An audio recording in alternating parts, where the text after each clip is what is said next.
I'm so pleased to welcome Shira to the stage. Shira is a student at Harvard who took the initiative with, I'm sure, some accomplices to set up a hotline to offer multi-partial perspectives on the Israeli-Palestine conflict. And it wasn't through an LLM.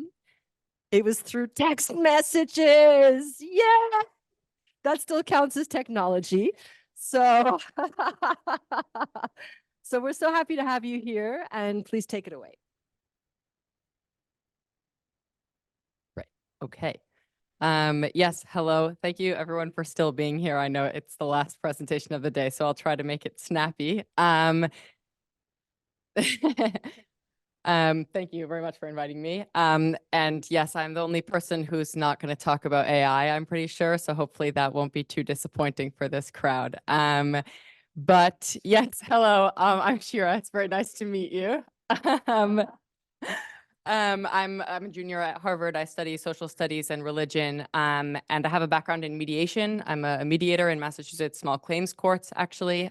So not in Israel and Palestine, much smaller, but still kind of with the same skills, I think, that come from peace building and conflict resolution. I've worked in intercollegiate civil disagreement programs through the Ethics Center at Harvard, as well as serving on the Intellectual Vitality Committee, which works to improve viewpoint diversity on campus while still thinking about, DEI initiatives and respect and empathy and all of those important topics as well. And after October 7th, I found myself disappointed inside of Hillel, the Jewish Society on campus, that there seemed to be quite a lack of empathy for the situation of the Palestinians. And likewise, outside of Hillel, I found myself disappointed at the lack of empathy for Israelis and the tragedy that occurred in Israel as well. And I sent an email to my dorm at the request of some of my friends, sharing one of the statements of our now former president, Claudine Gay, the one that formally condemned Hamas as a terrorist organization. And I sent the email as my friends requested, but I was a little bit worried that people might read it and, given, the challenging environment, say, oh my God, Shira hates Palestinians, which is not true. And so I said, I have a background in mediation and conflict resolution. Here are the things that I do. Here's my cell phone number.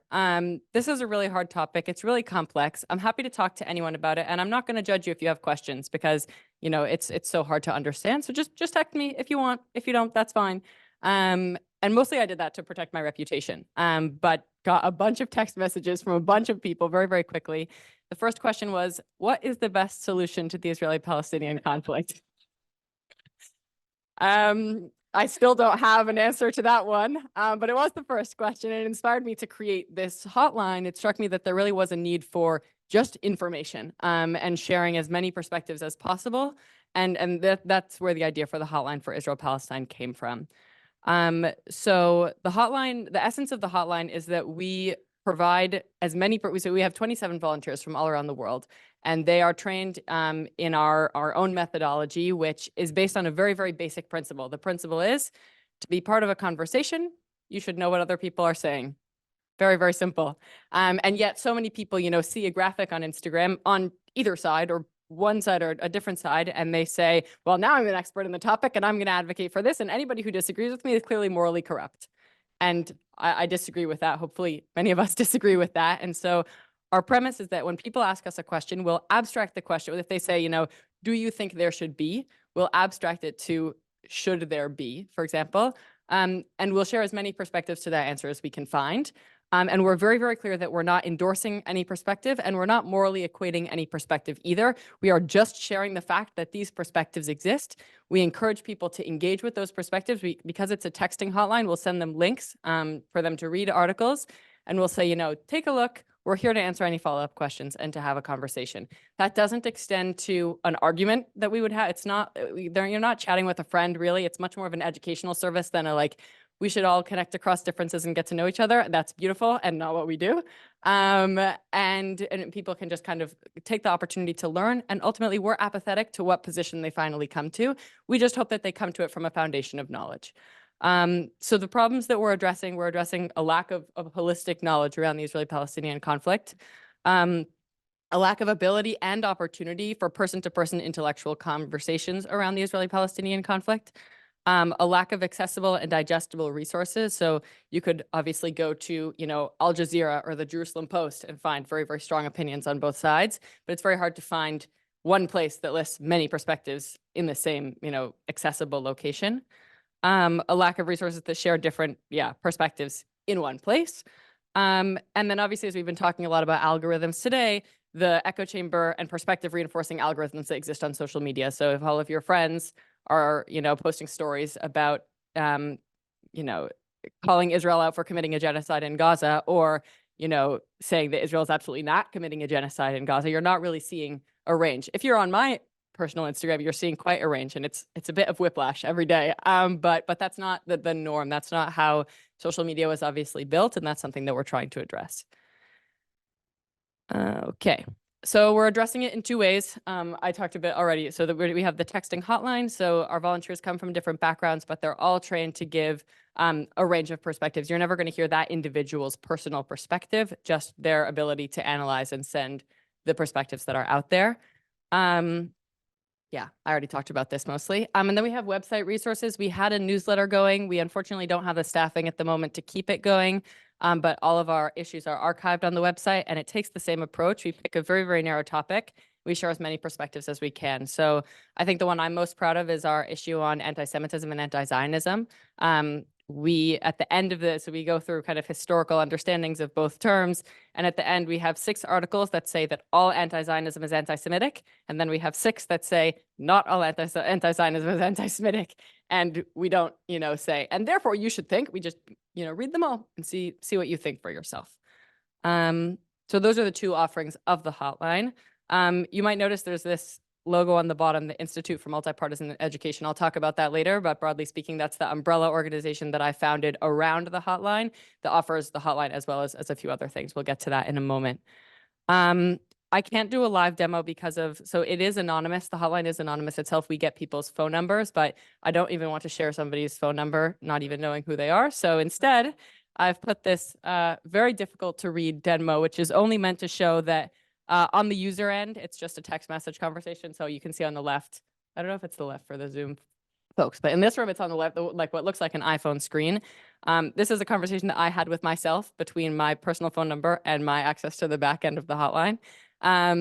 So you can see, for me on the phone, it just looks like a conversation with anybody else. And on the back end, we use a software called Telsio. They do marketing and sales, but they also now host the hotline for Israel-Palestine. And what's really great tech-wise is we have one phone number. Anybody can text that phone number. The questions come into an inbox that all of the volunteers can see, and then the volunteers can choose which questions they want to respond to. So if one feels too polarizing for them, or they feel like they don't know anything about that topic, that's great. They don't have to answer it. Somebody else can pick it up. It gets migrated to a private conversation.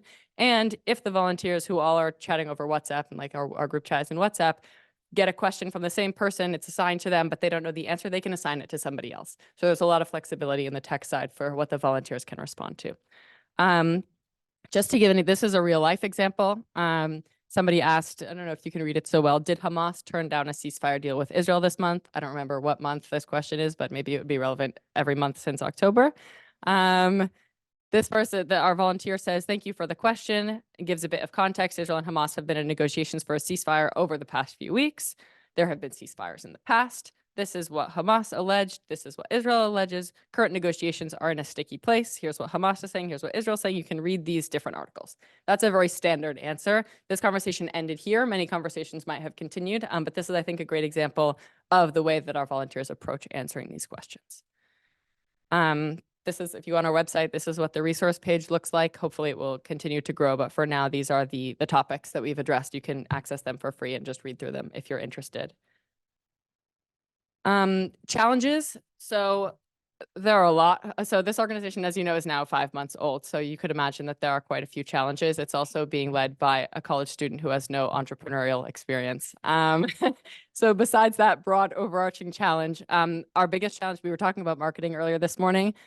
Marketing, big challenge, spreading the word about the service. So we had international press in the first 3 weeks. We were written about in 15 different newspapers, which was great, but 15 to 25-year-olds don't really read the newspaper. And so I think a lot of more middle-aged folks found out a lot about the hotline, which is great. But we don't really have a social media presence. I don't know that much about social media. I also can't do every single thing at the same time as much as I'd like to. And so I can't run our social media.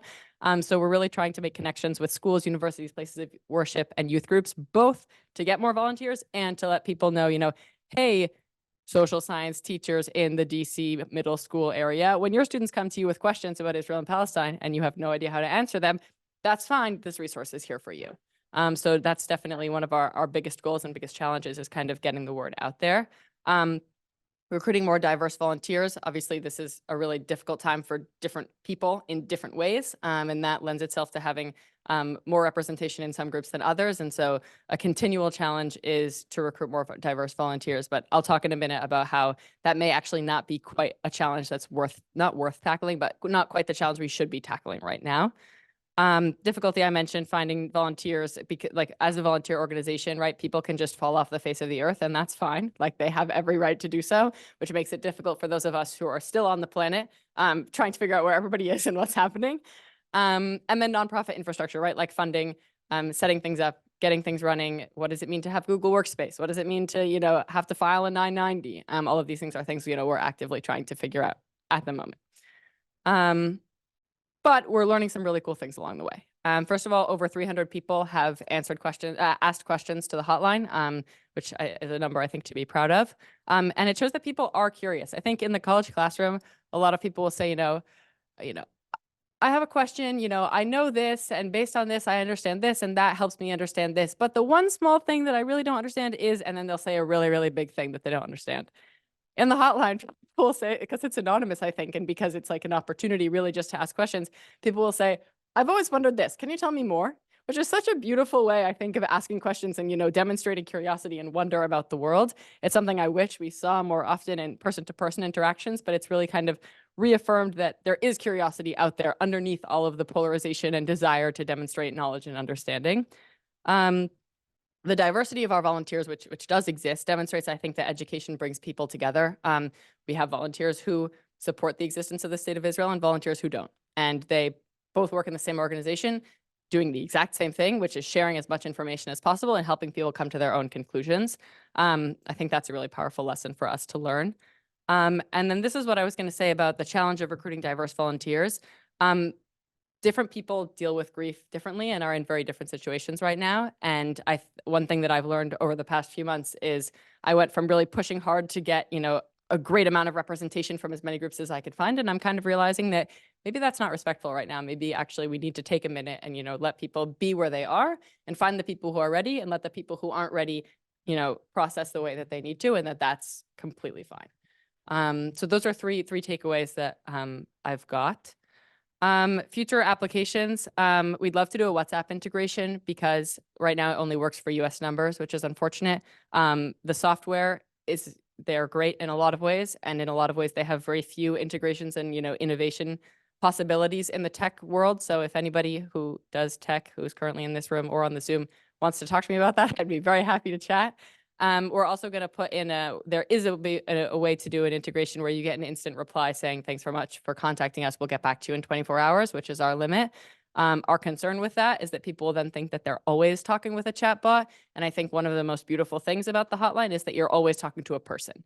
And so we're trying to figure out the best way to use AI to make it more productive and to help people understand what we're offering without making them afraid that they're actually talking to a bot and not a person.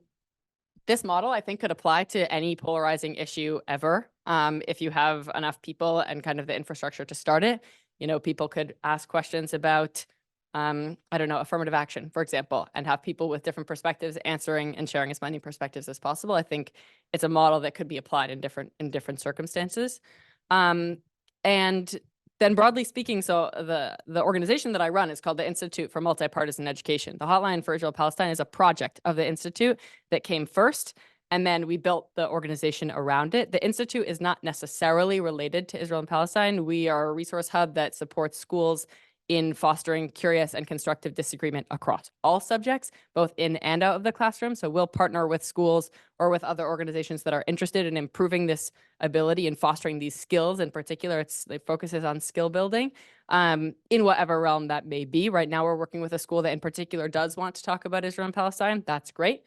If a school didn't want to talk about that, that would be equally great.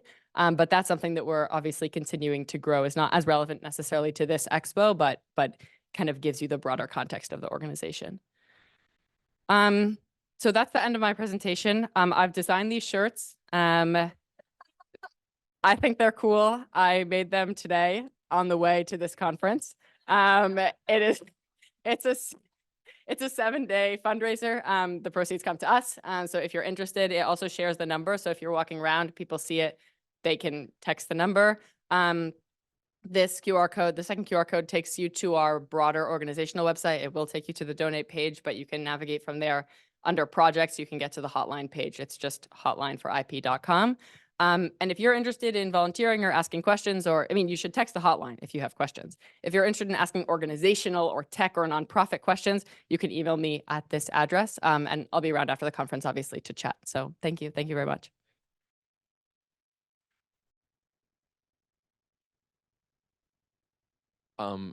I'm gonna take another prerogative and ask another question first. First of all, so impressed by what you've accomplished as a college junior. I could barely tie my shoes when I was a junior in college. So really it's fantastic. I would love to hear like a bit more about your process on like how you choose the resources that you share, right? I think we as peace builders know like sometimes like not every perspective is safe to be shared, right? And sometimes it can seem like you're validating maybe dangerous perspectives, and I mean that's a whole debate we could have. But like how do you decide this is emblematic of this particular view? I would just love to hear a bit. And we had a question in the chat from somebody that asked that as well. Yeah, this is probably the most frequent question that I get asked. Just to be clear, so what you mentioned, validating different perspectives. So we're very explicitly not validating or not validating any perspective. In reality, it seems like this is like the thing that would come up the most often. It's what we get asked the most. In reality, we actually get very few questions for which this might be a concern. A lot of the questions they're not simple questions, but they're not pushing that boundary necessarily of like, is this violent? Is this a conspiracy theory, et cetera? It's something that seems very obvious, but actually doesn't happen very often. So we very luckily don't have to spend a lot of time navigating that line. I would say that we do, we can't really draw a clear line and say, because if we were to draw that line, we would be saying these things are appropriate perspectives to have and these things aren't, and different people draw that line in very different places. So we will not say anything that supports violence, obviously, but we might share. So if somebody asks us, you can go on our website, you'll see FAQs. One of the questions is Hamas a terrorist organization? We would answer that question, for example, by saying this is the international legal definition of a terrorist organization. This is the Hamas charter. The EU and the US has designated Hamas as a terrorist organization in their list of many terrorist organizations. There are some folks who view Hamas as a popular resistance movement, and this is what they say about that. You should note that that's the minority opinion, and we'll leave it there. So we will indicate, if something is minority, majority, and kind of what the general sway of things are. If something is very clearly a conspiracy theory, for example, that the Israeli soldiers dressed up as Hamas terrorists and infiltrated their own country and murdered their own citizens in order to create a pretext for attacking Gaza. That's an easier line to draw, but in large part, it's not something we actually spend a lot of time dealing with, which is great. Yes, let's take 2 questions. Let's take 3 questions, and that's probably all we'll have time for. So let's pass the microphone around. Oh, I'm lucky to have one over here at the window. Shira, as I mentioned, really, really huge fan of this resource. I think it's really wonderful. My question is, how have you gone about like vetting for the volunteers for the hotline? Is it based on interest? Do you have like an application process? Just curious to learn a little bit more about that. Thanks.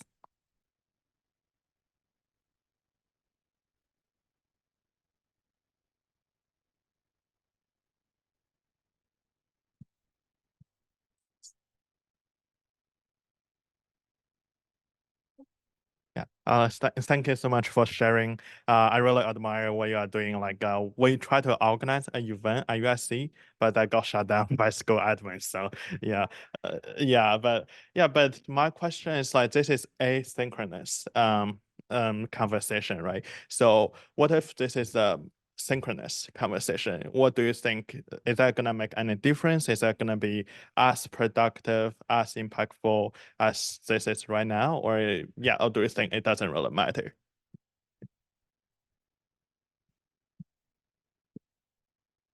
Hi, my name is Christine. I'm one of the Harvard Youth Fellows with NED, here for 3 months, residence fellowship. My question is regarding a statement that you made that really struck me. Fostering curious and constructive disagreement. How do you do that? Because that is the one thing that I have tried to do, especially with my project, and what I am here for is around countering disinformation for my fellowship. And I look forward to creating something, a work product that will foster the curious and constructive disagreements. Yeah.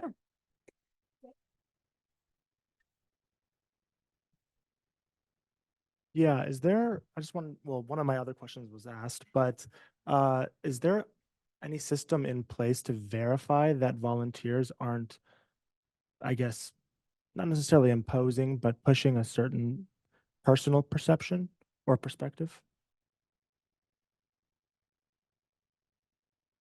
Okay.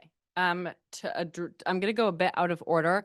To the question of synchronous versus asynchronous, I want to make sure I fully understand what you mean. They could, if somebody texts and I have time, I'll respond right away.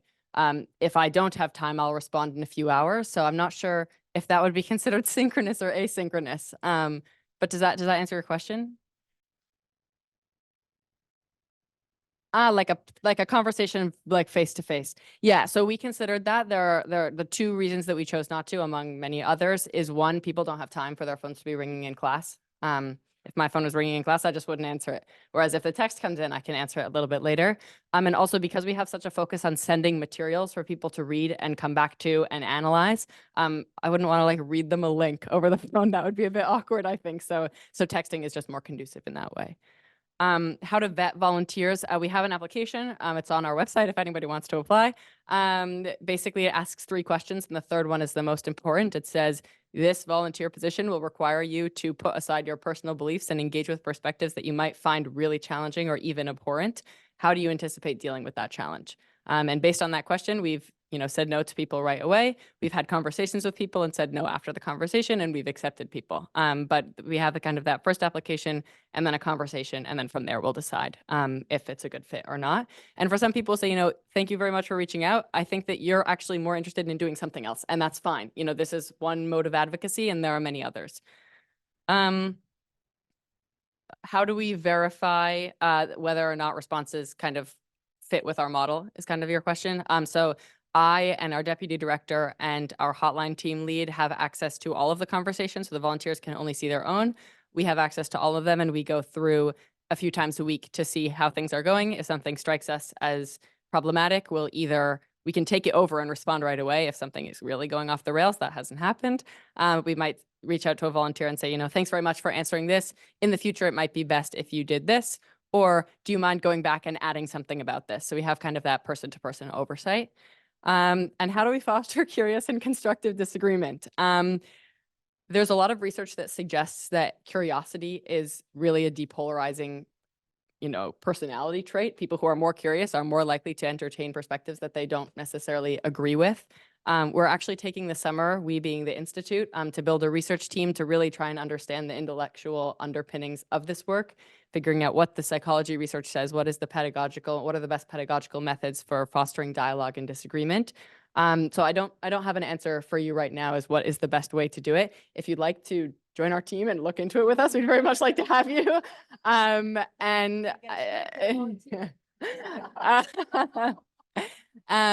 yeah, it's the preliminary research suggests that if there's a way to foster curiosity, which there's not actually a lot of research on whether or not that's possible. There's a lot of research that says if you are already curious, then you are more likely to. But if there's a way to, inspire awe or wonder or curiosity, that can serve as a depolarizer, and then lends itself to the skill building that I think is really necessary in having these difficult conversations. you can't really just say like, don't be offended, you'll be fine. You have to teach people, what does active listening look like? What does it look like to ask, intentional questions? How should your body language be when you're engaging with people that you disagree with? And building those skills, I think, is really crucial in even just beginning to have those difficult conversations. Yeah.